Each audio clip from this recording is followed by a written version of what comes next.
اور وہ کسی صاحب نظر نے کہا سگے اصحاب کاف روزے چند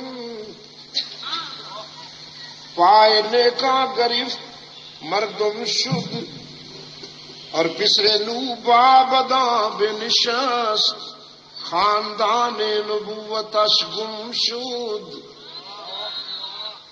نو کے بیٹے نے بری صحبت اختیار کی، باپ کی نسبت گنوا بیٹھا، اور ایک کتے نے نیکو کے قدم پکڑ لیے، قرآن میں محفوظ ہو گیا. گلے خوشبوئے در حمام روزے رسید از دست محبوب بدستم. بدو گفتم کہ مشکی آمبیری کہ از بوئے دلاویزے تو مستم. بگفتہ من گلے نا چیز بودم ولیکن مدت با گل نشستم. جمال ہم نشی در من اثر کرد وگرنہ من ہمی خاکم کے ہستم. نہانے کے لیے مٹی استعمال کر رہا تھا، اس سے خوشبو آنے لگی. میں نے کہا تو مٹی ہے، خوشبو کہاں سے آ گئی؟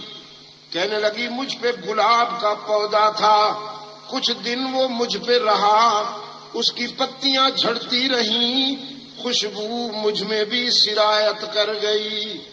میں تو وہی بیکار سی مٹی ہوں، صحبت نے مجھے معطر کر دیا.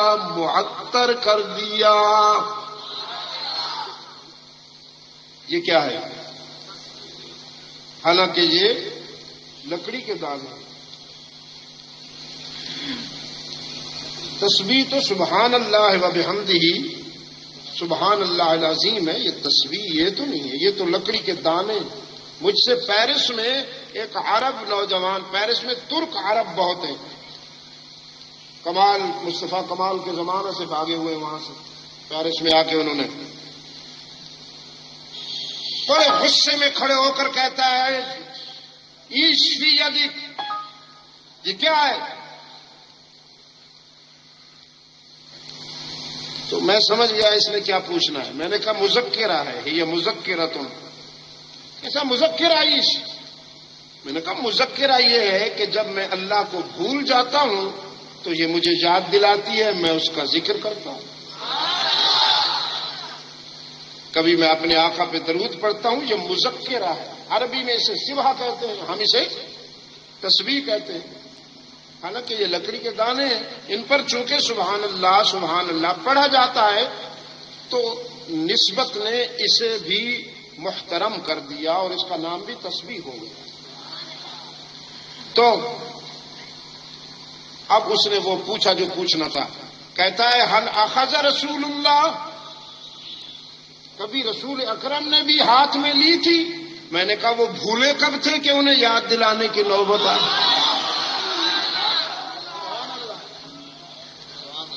بھائی یہ تو اس کی ضرورت ہے جو کبھی کبھی اللہ کو بھول جاتا